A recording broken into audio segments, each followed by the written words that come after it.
పైకి లీటర్లా కనిపించే ప్రతి ఆయిల్ ప్యాకెట్ లీటర్ కాకపోవచ్చు, కానీ ఫ్రీడమ్ ఆయిల్ ప్యాకెట్లో మాత్రం ఖచ్చితంగా లీటర్ నూనె ఉంటుంది.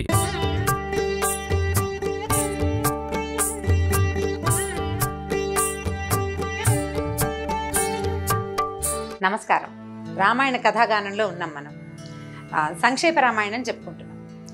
రాముల వారు అంటే ఈ విరాటుని సంహరించి శబరి ఆశ్రమాన్ని గురించి తెలుసుకుని ఆమె దగ్గరికి వెళ్ళారని చెప్పాం. అక్కడి నుంచి వెళ్తున్నాం చూడండి. శ్రీరాముడు సీతాన్వేషణ కోసం తిరుగుతుంటే సీతాదేవిని వెతుకుతూ పంప అనే సరస్ తీరానికి చేరుకున్నారు. పంపా నది. ఈ పంప పేరు మనం ఇప్పుడు వింటూ ఉంటాం కదా. అయితే అక్కడ హనుమంతునితోటి పరిచయం ఏర్పడింది వీళ్ళకి. హనుమంతుని ద్వారా సుగ్రీవునితో మైత్రిని సంపాదించుకుని ఈ వృత్తాంతం అంతా తెలుసుకునేసరికల్లా తమకి సీతాన్వేషణలో సహాయపడమని రాముల వారే సుగ్రీవుని అడిగారట. అయితే ఈ కథ అంతా తెలుసుకున్నటువంటి సుగ్రీవుడు శ్రీరాముడు తనలాగానే భార్యా వియోగంతో బాధపడుతున్నాడని గ్రహించాడు. అప్పుడు వాళ్ళిద్దరూ అగ్నిసాక్షిగా మైత్రి బంధాన్ని దృఢతరం చేసుకున్నారు.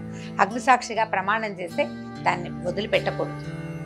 అగ్నిసాక్షిగా చేసే ప్రమాణం ఈ రోజున మనం ఏం చేస్తున్నాం? ఇదివరకు అగ్నిసాక్షి ప్రమాణాలంటే స్నేహాలకి, రాజ్యాల మధ్యలో మైత్రికి, వాటికి కూడా ప్రమాణాలు చేసుకునేవాళ్ళు. ఇప్పుడు మనం అగ్నిసాక్షిగా చేసుకునేది వివాహమే. తప్పనిసరిగా కాపాడుకోవలసిన బంధం అది. ఆనాడు అలా ఉండేదన్నమాట. అప్పటి పద్ధతి అది. మనం ఇప్పుడు కేవలం వివాహానికి మాత్రమే దాన్ని పెట్టుకున్నాం. వాళ్ళతో వైరం ఎలా ఏర్పడిందని శ్రీరాముడు సుగ్రీవుడిని అడిగితే సుగ్రీవుడు తన వృత్తాంతాన్నంతా చెప్పాడు. అప్పుడు శ్రీరాముడు వాలిని సంహరిస్తానని ప్రతిజ్ఞ చేశాడు. సుగ్రీవుడు ఏమనుకున్నాడంటే వాలి చాలా బలపరాక్రమాలు కలిగిన వాడు, ఈయన మానవుడు, అతన్ని జయించగలడా లేడానని సుగ్రీవుడికి అనుమానం వచ్చింది. అప్పుడు వాలి పూర్వం సంహరించినటువంటి దుందుభి అనేవాడి కళేబరం, అతని శరీరం అక్కడ ఉందన్నమాట, మృత కళేబరం ఉంటే ఈయన ఏం చేశాడట, రాముడు తన తాలూకు కాలి బొటన వేలుతోటి దాన్ని విసిరేస్తే అది 10 యోజనాల దూరంలో పోయి పడిందట. ఎంతో దూరంలో పోయి పడింది. అయినా సుగ్రీవుడికి నమ్మకాన్ని కలిగించడానికి ఒకే బాణంతో 7 మద్ది చెట్లని ఒక పర్వతాన్ని భేదించి అది పాతాళానికి పోయి పడేలాగా బాణప్రయోగం చేసి చూపించాడు. దాంతో నమ్మకం కుదిరినటువంటి సుగ్రీవుడు ఏం చేశాడు, కిష్కింధా నగరానికి వెళ్ళి గర్జించి వాలిని యుద్ధానికి పిలిచాడు. అయితే ఈ బయటకు వచ్చేసరికల్లా ఈ వస్తూ ఉంటే యుద్ధానికి వెళ్ళొద్దని తార వాలి యొక్క భార్య వారించినా కూడా అతను వినలేదు. ఈ సుగ్రీవుడు వాలి చేసిన యుద్ధంలో రాముడు వాలిని సంహరించాడు. అయితే ఆ తర్వాత తన వాగ్దానం చేసినట్టుగానే శ్రీరాముడు ఏం చేశాడు, సుగ్రీవుడిని పట్టాభిషేకం చేశాడు కిష్కింధా నగరానికి, కిష్కింధా రాజ్యానికి. నగరం అంటే చిన్న ప్రాంతం, రాజ్యం అంటే మొత్తం ఆ ప్రాంతం అంతా అతనిదే అనమాట. అతనికి పట్టాభిషేకం చేశాడు. తను ఒప్పుకున్న ప్రకారంగానే సుగ్రీవుడు ఈ మొత్తం తన దగ్గర ఉన్న వానర సేనని నలుదిక్కులకి పంపించి సీతాన్వేషణ చేయించాడు. అయితే ఈ మహాబలశాలి అయినటువంటి హనుమంతుడు కూడా వీళ్ళతో పాటు సీతాన్వేషణకి వెళ్ళాడు. ఆయన సముద్రాన్ని దాటి రావణుని రాజ్యమైన లంకాపురం చేరాడు. అక్కడ సీతాదేవిని అశోకవనంలో కలుసుకున్నాడు. తర్వాత రాముడు తనకిచ్చినటువంటి అంగుళీకాన్ని నేను రాంబంటునని చెప్పి గుర్తుకి ఆమెకు చూపించాడు. ఆమె యొక్క చూడామణిని తీసుకున్నాడు గుర్తుగా చూపించేందుకు.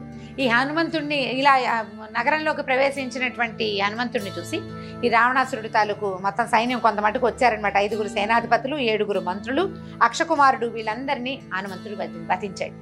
అయితే యుద్ధానికి వచ్చినటువంటి ఇంద్రజిత్తు ప్రయోగించిన బ్రహ్మాస్త్రానికి చాలా కొద్ది సమయమే బంధితుడవుతాడు ఆంజనేయుడు. ఆ కొద్ది సమయం ఆయన మూర్ఛితుడై ఉండగా ఆయన రావణాసురుడి సమక్షానికి తీసుకెళ్ళిపోయారట. తీసుకెళ్తే ఈయన ఏం చేశాడు, ప్రవేశపెట్టవచ్చు రావణుడు ఎదురుకుండా. అప్పుడు రామ సందేశాన్ని రావణాసురుడికి తెలియజేశాడు.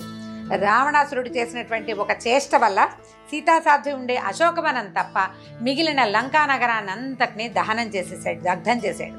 అయితే ఈయన ఏం చేశాడు, లంకా దహనం చేసి ఆ పరమ బుద్ధిశాలి అయినటువంటి హనుమంతుడు శ్రీరాముడి దగ్గరికి వెళ్ళాడు. సీతాదేవి సమాచారాన్ని తెలిపాడు. అప్పుడు సుగ్రీవుడితో కలిసి రాముడు సముద్ర తీరాన్ని చేరి తనకి దారి ఇవ్వనందుకు సముద్రుడి మీద కోపించాడు. ఈ ఘట్టం చాలా బాగుంటుందండి. రాముడి కోపానికి భయపడినటువంటి సముద్రుడు మానవ రూపంలో వచ్చి, నా మీద సేతువు నిర్మించుకో నాయన, దారి విడవలేను, కానీ నా మీద నువ్వు సేతువు నిర్మించుకోవచ్చు అని చెప్తే ఆ రకంగా రాముడు ఈ సముద్రం మీద సేతువుని నిర్మించి లంకా నగరాన్ని చేరాడు. రావణాసురుడితో యుద్ధం చేసి రావణుని సంహరించాడు. సీతని రావణుని చెరనించి విడిపించాడు. కానీ ఇంతకాలం ఇక్కడ ఉన్నటువంటి సీతాసాధ్విని ఎలా గ్రహించాలి అని కొంచెం ఆలోచిస్తుంటే సీతాదేవి అగ్ని ప్రవేశం చేసిందట. అగ్నిదేవుడు రాముడి ఎదుట ప్రత్యక్షమై సీత ఎట్టి పాపము ఎరుగదని ఆమె అకళంక అని చెప్పి తెలియజేసి చెప్పగా ఈ శ్రీరాముడు సీతాదేవిని గ్రహించాడట. దేవతలంతా ప్రత్యక్షమై దేవతలంతా అక్కడికి వచ్చారు, చాలామంది అంతా పరమానందాన్ని పొందారు. ఆ తర్వాత లోకకంటకుడైన రావణాసురుడిని సంహరించడంతో ప్రపంచమంతా ముల్లోకాలు సంతోషించినాయట. రాముడు రావణాసురుడి సోదరుడైన విభీషణుడిని లంకానగరంలో పట్టాభిషిక్తుడిని చేసి తన ప్రతిజ్ఞని నెరవేర్చుకున్నాడు. దేవతలంతా శ్రీరాముని దర్శించి తమ కృతజ్ఞతలు ప్రకటించి వరాలిచ్చారు. దేవతల వరం చేత ఈ యుద్ధంలో మరణించిన వానరులంతా సజీవులైపోయారట. తర్వాత శ్రీరాముడు పుష్పక విమానంలో స్నేహితులతో కలిసి అయోధ్యకి బయలుదేరాడు. మార్గమధ్యంలో అంతా భరద్వాజాశ్రమానికి వెళ్ళారు. అక్కడి నుంచి హనుమంతుడిని ముందు భరతుని దగ్గరికి, భరతుడు నంది గ్రామంలో ఉన్నాడని చెప్పుకున్నాం కదా, అతను ఆవేశపడకుండా, అతను కంగారు పడకుండా, సమయం మించిపోతోంది, అన్న చెప్పిన సమయానికి రాడేమోనని భరతుడు భావిస్తాడని ముందుగా హనుమంతుడిని అక్కడికి పంపించారట. అక్కడికి వెళ్ళినటువంటి ఆంజనేయుడు రామవృత్తాంతాన్నంతా తెలియజేశాడు. చేసిన తర్వాత శ్రీరాముడు సుగ్రీవ విభీషణాదులతో కలిసి నంది గ్రామాన్ని చేరుకున్నాడు. అక్కడ శ్రీరాముడు తన సోదరులిద్దరిని, భరత శత్రుఘ్నులిద్దరినీ కలుసుకున్నాడు. తదనంతరం నారబట్టల్ని జటల్ని విడిచిపెట్టి మళ్లీ రాజ్యాన్ని పొందాడు. శ్రీరాముడు పట్టాభిషిక్తుడయ్యేసరికి ముల్లోకాలు సంతోషించాయట. ఆనందాతిశయంతో ప్రపంచమంతా పరిఢవిల్లిపోయింది. భూమి మీద ప్రతి మొక్క, ప్రతి మోడు అన్నీ పుష్పించేసినాయట, అన్నీ ఫలించేసినాయి. జంతువులన్నీ సంతోషంగా ఉన్నాయట. ఎంత అత్యద్భుతంగా ఉందంటే శిలలు కరిగి ప్రవహించేంత ఆనందంతో పరవశించిపోయిందట భూమి. నాకు సార్వభౌముడు వచ్చాడు, నన్ను పాలించగలిగే చక్రవర్తి, భగవంతుడే చక్రవర్తిగా నన్ను పరిపాలిస్తున్నాడని చాలా భూదేవి సంతోషించి అన్ని రకాలైన సంపదలని వీళ్ళకి భూమి మీద ఉన్నటువంటి మానవులందరికీ ప్రసాదించిందట. ఆ తర్వాత రామరాజ్యంలో చెప్తున్నారు, ప్రజలంతా ధర్మవర్తనులుగా ఉండేవాళ్ళు. దుర్భిక్షం లేదు, వ్యాధులు లేవు, భయం లేదు. తండ్రి బ్రతికి ఉండగా పుత్రులు మరణించేవాళ్ళు కాదు. స్త్రీలకు వైధవ్యం ఉండేది కాదు. రామరాజ్యంలో అగ్నిభయం లేదు, నీటి ఎద్దడి లేదు, నీటి వల్ల ఉపద్రవాలు లేవు. తర్వాత చోర భయం లేదు, ఆకలి చావు లేవు. ముసలితనంతో కానీ వ్యాధులతోటి కానీ బాధలు ఉండేవి కాదు. మరణం లేదని చెప్పట్లేదండి. వ్యాధి వల్ల మరణము, వృద్ధాప్యం వల్ల బాధ ఉండేది కాదు. చాలా సహజంగా జరిగేవి. బాధపడుతూ, రోగం వల్ల బాధపడుతూ ఉండేది కాదనమాట. మనం రామరాజ్యాన్ని కోరుకుంటాం, రామరాజ్యం రావాలంటాం. రామరాజ్యంలో ఇలా ఉండేదన్నమాట. అప్పుడు దేశమంతా సుభిక్షంగా ధనధాన్యాలతో సమృద్ధిగా ఉంది. తర్వాత ప్రజలందరూ సుఖ సంతోషాలతో ఉండేవారు. శ్రీరాముడు అనేకమైన అశ్వమేధ యాగాలు చేశారట. బహుసువర్ణక యాగాలు చేసి దేవతల్ని పూజించాడు. 10 కోట్ల గోవులని, ధనధాన్యాదుల్ని బ్రాహ్మణులకి దానం చేశాడు. క్షత్రియులకు రాజ్యాలు ఇచ్చి వారి వంశాభివృద్ధికి తోడ్పడ్డాడు. 4 వర్ణాల వాళ్ళు వారి వారి ధర్మాలని పూర్తిగా పాటించేలాగా నియంత్రించేవాడు. అప్పుడు నియంత్రిస్తున్నాడు అని చెప్తున్నారు, ప్రజెంట్ జరుగుతోందని చెప్తున్నారు అనమాట. ఈ విధంగా 11,000 సంవత్సరాలు రాజ్యపాలన చేసి బ్రహ్మలోకాన్ని చేరగలడు. భవిష్యత్ వాక్యం ఇదనమాట. ప్రస్తుతం ఇలా పాలిస్తున్నాడు. ఈ రకమైన పాలన 11,000 సంవత్సరాలు ఉంది ఆయన పాలన. తర్వాత ఆయన్ని బ్రహ్మలోకాన్ని చేరుతాడు. శ్రీరాముని చరిత్ర పరమ పవిత్రము, పాపాలు నాశనం చేస్తుంది, పుణ్యం సమకూర్చి పెడుతుంది. ఇది వేదంతో సమానం. రామాయణ గానం ఆయుర్దాయాన్ని పెంచుతుంది. రామాయణం పఠించేవారు పుత్రపౌత్రాదులతో, దాసదాసీ జనులతో స్వర్గ సౌఖ్యాన్ని అనుభవిస్తారు. మరణానంతరం దేవతల చేత పూజింపబడతారు. రామాయణాన్ని బ్రాహ్మణులు, అంటే చాతుర్వర్ణాల వాళ్ళకి, అన్ని వర్ణాల వాళ్ళు దీన్ని పఠించవచ్చు. వీళ్ళు చదవచ్చు, వీళ్ళు చదవకూడదు అన్న మాట రామాయణంలో చెప్పబడలేదు. సమస్తము, సర్వులు, స్త్రీబాల వృద్ధాదుల భేదం లేకుండా ప్రతి వాళ్ళు రామాయణాన్ని చదువుకోవచ్చు. రామాయణం ధర్మం మీద నిలబడే ధైర్యాన్ని మానవులకి ప్రసాదిస్తుంది.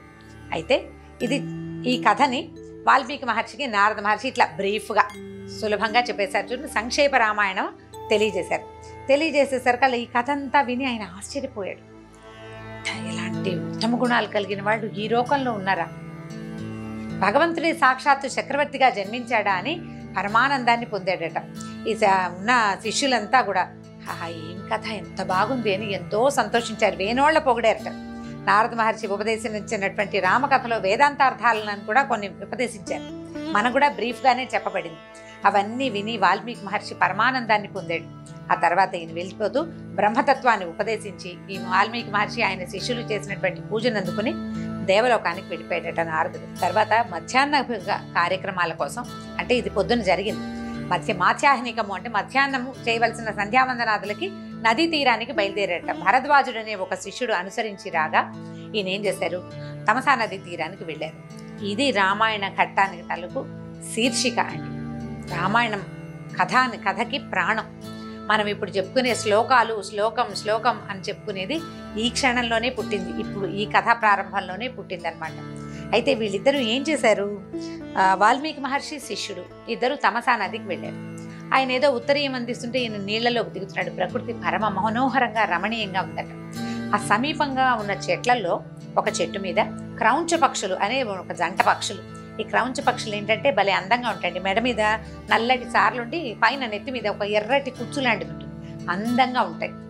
క్రౌంచ మిథునం అంటారు. ఈ క్రౌంచ పక్షులు రెండు ఒకదాంతో ఒకటి సయ్యాటలాడుకుంటున్నాయి. పక్షులు జత కూడేటప్పుడు వాటి ఆనందము, వాటి శబ్దాలు చాలా చూడడానికి మనోహరంగా ఉంటుంది. ఈయన వాటిని చూస్తూ నదిలోకి దిగుతుంటే ఇంతలో ఏమైంది, నిజానికి వాల్మీకి మహర్షి శాపము ఇవ్వగలడు, ఉపసంహరించగలడు, అంతటి గొప్ప తపస్శాలి. ఆయన అక్కడే సమక్షంలో ఉన్నా కూడా ఒక బోయవాడు ఆ సమయానికి అక్కడికి వచ్చి ఒక బాణం విసిరి కొట్టాడు. బాణం వేసేసరికల్లా ఈ క్రౌంచ పక్షుల్లో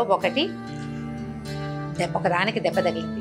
ఇది మగపక్షి పడిపోయిందని, ఆడపక్షి దుఃఖిస్తోందని రామాయణంలో చెప్పబడిందని. దీని మీద 2-3 ఆటభేదాలు ఉన్నాయి. ఆడపక్షి పడిపోతే మగపక్షి దుఃఖించిందన్న మాట కూడా ఉంది. ఈ సాధారణంగా ఒక పక్షి పడిపోయింది, ఒక పక్షి దుఃఖిస్తుంది అని చెప్పుకుందాం. ఈ పడిపోయేసరికల్లా ఈ సయ్యాటలాడుతున్న పక్షి తన జంట కింద పడిపోయేసరికల్లా ఈ ఆడపక్షి దీనంగా అరవటం మొదలుపెట్టిందట దుఃఖంతో. దాన్ని చూసేసరికల్లా ఆయనకి ఎట్లా లోపల ఒక ఉద్వేగం కలిగిపోయిందట.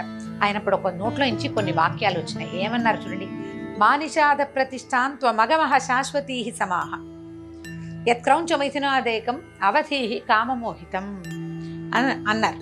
ఈ వాక్యాల్లో ఆయన తాలూకు దుఃఖము, ఉద్వేగము, అయ్యో ఒకటి మరణించింది, రెండోది దుఃఖిస్తోంది, ఇలా జతకూడి ఉన్న పక్షుల్లో ఒకదాన్ని చంపటం అస్సలు ధర్మమే కాదు, ధర్మం ఒప్పుకోదు ఈ పనిని. ఆయనకి ఎంతో ఉద్వేగం కలిగింది. ఇంతకు ముందు ఈ విషయానికి ముందు, అంటే ఈ సంఘటనకి ముందు ఆయన మహాద్భుతమైన రామాయణ కథ అని విన్నారు, రాముని కథని విన్నారు. మనసు ఒక ఆనంద పారవస్యంలో ఉంది ఆయనకి. ఆ కథని గురించి ఆలోచిస్తుంటే ఈ జరిగిన సంఘటన ఆయన్ని కలిచేసిందనమాట. అయితే ఏమన్నారు, ఆ శ్లోకానికి అర్థం చెప్తాం. ఓరి బోయవాడా, నువ్వు ఇలా కలిసి ఉన్నటువంటి, అంటే కామమోహితమైనటువంటి దీన్ని, ఈ పక్షుల జంటలో ఒక పక్షిని చంపావు, నువ్వు చాలా కాలం జీవించవు, ఇది ఒక శాపమే. దానికి నువ్వు కూడా శాశ్వతమైన దాన్ని పొందవు, నీ కూడా చిరకాల జీవనం లేదు, శపించినట్టే. కానీ ఈయన మహాబుద్ధిమంతుడు, మహాతపశాలి. దానికి తోడు ముందు రామాయణ కథని విని ఉన్నారనమాట. ఈ శోకార్తుడై ఉండగా, అంటే దుఃఖంతో వచ్చినటువంటి ఈ ఛందోబద్ధమైన సమానాక్షరాలు 8 పాదాలతోటి ఈ శ్లోకం వెలువడ్డం కూడా ఆశ్చర్యంగానే అనిపించింది. అయితే ఈయన ఏమన్నాడంటే, ఈ భరద్వాజుడు, గురుదేవా మీరు అన్నటువంటి ఇవి ఇంత దుఃఖంలో మీకు కష్టంతో వచ్చింది, మీకు కలిగింది దుఃఖం, ఉద్వేగం, ఒక జీవి మరణం పట్ల మనసు కదిలిపోవటం వల్ల వచ్చిన ఈ వాక్యాలు ఛందోబద్ధంగా ఉన్నాయి, పాడటానికి వెసులుబాటు కలిగేటట్టుగా ఉంది. ఇదే కాదు, వీణ మీద మీటి కూడా ఆలపించేదగినట్టుగా ఉందని భరద్వాజుడు అన్నాడట. అయితే ఈ భరద్వాజుడు మామూలు ఏదో శిష్యుడు అంటే కుర్రవాడు కాదండి. ఆయన శాస్త్రపారంగతుడు, మహావినయశీలి, చిన్నవాడు కాదు, పెద్దవాడే ఆయన. అయితే ఈయన ఏం చేశాడు, ఈ గురువు యొక్క మనోభావాన్ని తెలుసుకుని ఏం చేశాడు, ఆయన అన్నటువంటి ఆ మాటని, ఆ వాక్యాలని మళ్ళీ మననం చేసుకుని కంఠస్థం చేసేసుకున్నాడు, గుర్తుపెట్టుకున్నాడు అనమాట. ఆశ్రమానికి వెళ్ళిపోయి తన తోటి ఇక్కడ శిష్యులు చాలా మంది ఉన్నారు ఈయనలాగానే, వాళ్ళందరికీ కంఠస్థం చేయించేశాడు. అయితే ఈయనకి కూర్చుని ఉన్నాడు. మాత్స్యాహనికం పూర్తయ్యాక మళ్ళీ ఆ పక్షులు ఒకటి కింద పడిపోవడం, రెండోది విలవిలాడుతూ దుఃఖంతో ఏడుస్తూ ఉండటం, అదే గుర్తొస్తోంది. తన అన్న శ్లోకము మళ్ళీ గుర్తొస్తోంది. ఇంతలో ఈ శిష్యులందరూ లయబద్ధంగా ఆ శ్లోకాన్ని ఆలపించడం విని బ్రహ్మానందం వచ్చిందట. ఇంతలో ఏమైంది, సృష్టికర్త అయిన బ్రహ్మదేవుడు అక్కడికి ప్రత్యక్షమయ్యాడు. బ్రహ్మను చూసి పరమానందంతో వాల్మీకి మరియు శిష్యులు ఆయన్ని స్వాగతించారు, నమస్కరించారు, పూజించారు, ఆయన్ని ఆసీనులు చేశారు. అయితే అనుకోకుండా ఆశ్రమానికి విచ్చేసినటువంటి బ్రహ్మదేవుడు తపస్సు చేస్తే గాని బ్రహ్మదేవుని సాక్షాత్కారం లభించింది. అలాంటి బ్రహ్మదేవుడు ఈ ఆశ్రమానికి ఎందుకు వచ్చాడో, వాల్మీకి మహర్షికి ఏం ఉపదేశాన్ని ఇవ్వడానికి ఆయన విచ్చేశారో వచ్చే భాగంలో తెలుసుకుందాం. నమస్కారం.